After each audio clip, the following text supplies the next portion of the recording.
At this time, we'll take a few questions. However, prior to, I'd like to reiterate that this is an open and ongoing investigation.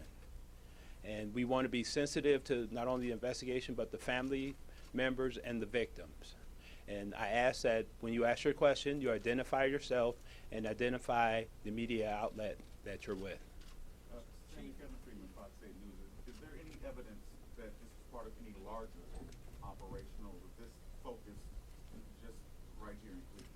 Deputy Chief.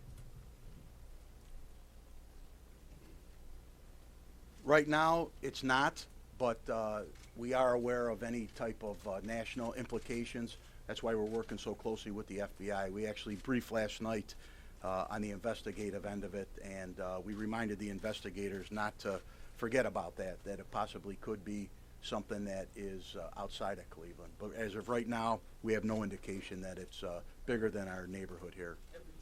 Yeah. Tom Sherman, the AP. Sir, were these women, these girls, held as sex slaves over these many years?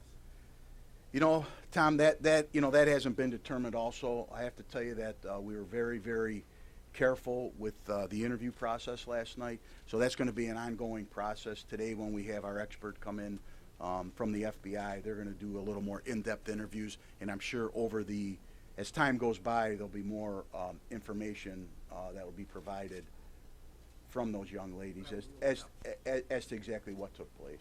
Are the Castro subjects of any other investigations? Pardon me? Any of the Castro brothers the subject of any other investigations? Well, the one brother was, and it was a report that the director mentioned before about inadvertently leaving a young man on a bus. The investigation was conducted, and there was no criminal evidence found. If your child was left on a bus, Your name and Gary Tuckman with CNN. If your child was left on a bus, you would probably demand extensive questioning of the person who did that.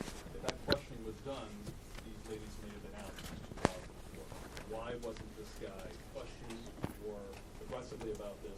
And do you change your protocol for looking for missing people, because this did not work out good? Number one, he was interviewed extensively relative to this complaint that we had. He was not a suspect in any other complaint. This was he was a bus driver who inadvertently, so he says, left the kid on a bus, went in for a lunch break, came back, and then found the young man. Number two, our policies are solid. Our policies have been revamped over the last few years. We're constantly looking at those policies in a way to improve them.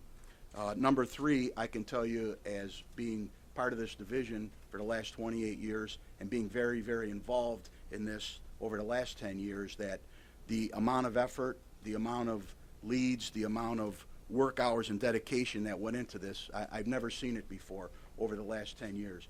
Every single lead was followed up, no matter how small. As a lot of you know in this room, we dug up a couple backyards, we recanvassed neighborhoods, we had vigils, we participated in National Missing Children's Day along with the FBI.